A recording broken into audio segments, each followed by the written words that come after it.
Bonjour, alors aujourd'hui dans une nouvelle vidéo, je vais vous présenter cette fois-ci comment on réalise des tests avec le langage Python. Une fois n'est pas coutume, on va partir d'un exemple. Ici, on s'intéresse à un vendeur de Bokit, qui sont des petits sandwichs qu'on trouve en Guadeloupe, et qui propose différents tarifs pour ces sandwichs. Donc le Bokit de base est proposé à 4,70 €. À partir du cinquième, on ne paiera plus que 4,50 €, c'est-à-dire qu'on va payer les 4 premiers à 4,70 €, puis à partir du cinquième à 4,50 € les suivants. Et puis pareil, à partir du dixième, cette fois-ci, ça descend à 4,20 €. Et donc sur le même principe, à partir du dixième, on va passer cette fois-ci à 4,20 € le sandwich. Alors aujourd'hui, on va apprendre à programmer la caisse enregistreuse du vendeur de Bokit. Et pour cela, on va créer une fonction qui s'appelle tarif, qui reçoit en entrée n le nombre de Bokit, et en sortie le prix à payer. Alors si pour l'instant on ne s'intéresse pas à la réduction, le problème est assez simple. Pour un Bokit, on va payer 4,70 €. Pour 2 Bokit, 2 fois 4,70 €, et ainsi de suite, pour n Bokit, n fois 4,70 €. Donc il suffit de renvoyer le calcul de n multiplié par 4,70 €. On peut lancer pour faire un test.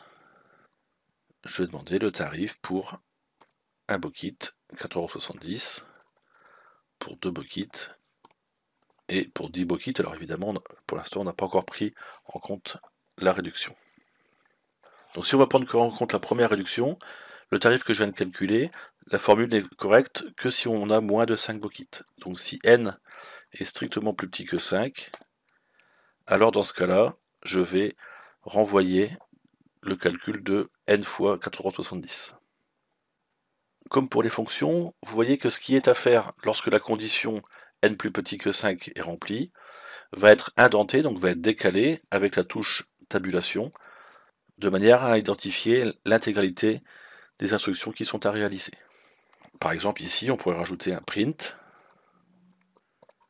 pas de réduc. Alors qu'est-ce qui se passe si je lance ce programme? À part qu'il y a une erreur parce que j'ai inversé la parenthèse et la guillemets. Donc cette fois-ci, si je demande le tarif d'un Bokit, ça va fonctionner. Si par contre je demande le tarif de 10 Bokit, qu'est-ce qui se passe? La fonction n'a rien renvoyé. Pourquoi? Parce que je ne suis pas dans le cas n plus petit que 5, et donc dans les autres cas, il n'y a rien à faire pour Python, et donc Python ne renvoie rien.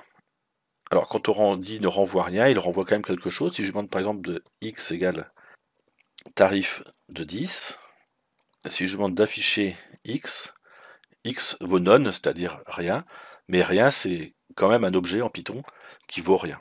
Donc ce qu'il faut retenir, c'est qu'une fonction renvoie toujours quelque chose. Même quand on dit que la fonction ne renvoie rien, c'est sous-entendu qu'elle renvoie none, et elle renvoie toujours quelque chose qui peut être un objet de type none qui ne vaut rien. Alors je vais pouvoir traiter les autres cas en ajoutant un second if. Cette fois-ci, si n est plus grand ou égal à 5, je vais en profiter pour afficher, je vais l'appeler la réduction numéro 1. Et cette fois-ci, quel va être le prix à payer? Je vais déjà payer mes 4 premiers Bokit à 4,70 €, plus je vais payer les Bokit restants à 4,50 €.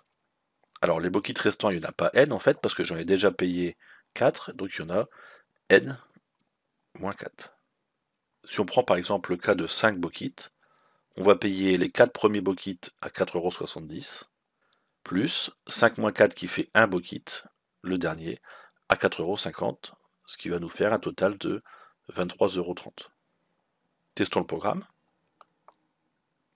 Si je demande le tarif pour 5 Bokit, on a obtenu la réduction numéro 1 et on a payé 23,30 €. Si j'en prends un sixième, je vais payer 4,50 € en plus. Alors ce raisonnement-là ne marche évidemment que pour 5 jusqu'à 9 Bokit, puisqu'à partir de 10 Bokit, on va avoir une nouvelle réduction. Alors, continuons ainsi. Cette fois-ci, je vais rajouter dans mon deuxième if une deuxième condition. Il faut que n soit au moins à 5, end, donc et, que n soit moins que 10. J'ajoute alors un dernier if. Si n vaut au moins 10, on va avoir quelque chose de ressemblant. Je vais faire un copier-coller. La réduction numéro 2. On va payer les 4 premiers bokits, donc le 1, le 2, le 3, le 4, à 4,70 €. On va payer les 5 suivants à 4,50 €. Et on va payer ce qu'il reste à 4,20 €. Alors combien il en reste? Ben, j'en ai acheté n, j'en ai déjà payé 5 et 4, 9, donc il m'en reste n moins 9 à payer au tarif super préférentiel. Alors on peut un petit peu améliorer ce programme-là, et par exemple, alors ça c'est une spécificité de Python, dire que n est plus grand ou égal à 5 et que n est plus petit que 10, on peut le dire directement, n est compris entre 5 et 10. En fait, c'est Python qui va faire la traduction. Quand on a A plus petit que B et B plus petit que C, Python va transformer ça en A est plus petit que B et B est plus petit que C. En fait, c'est Python qui fait le travail, hein. Dès qu'il y a une expression du type A comparé à B comparé à C, Python va transformer ça en A comparé à B et B comparé à C.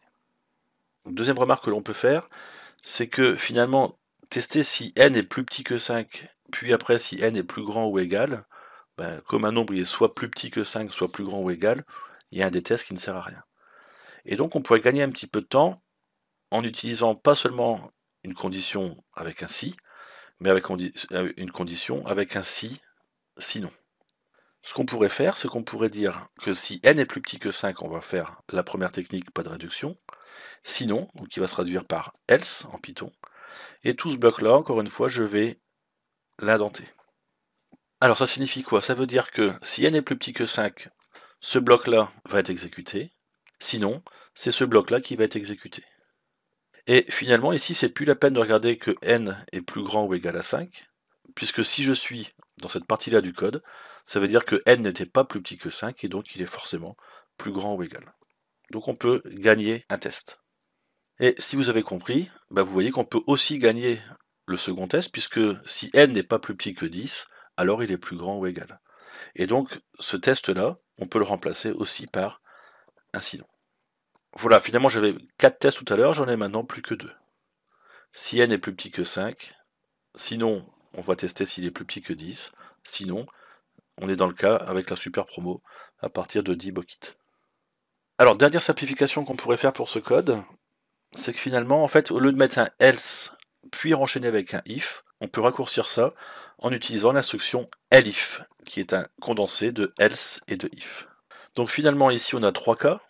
Si n est plus petit que 5, sinon on va regarder s'il est plus petit que 10. Sinon, dans tous les cas qu'il reste, donc là on redécale le bloc. Voilà, ici on a une solution, ce qu'on appelle par disjonction de cas. Cas numéro 1, cas numéro 2, cas numéro 3. Ici on a un test en 3 conditions disjointes. Si n est plus petit que 5, ce bloc est exécuté. Sinon, si n est plus petit que 10, ce bloc est exécuté. Sinon, c'est la troisième bloc qui est exécuté. Alors ici, de toute manière, il y a un return, donc dès qu'il y a un return, on va sortir. Mais même s'il n'y avait pas de return, dès qu'un test pour une condition est rempli, les autres blocs ne sont pas exécutés. Et le programme va reprendre ici.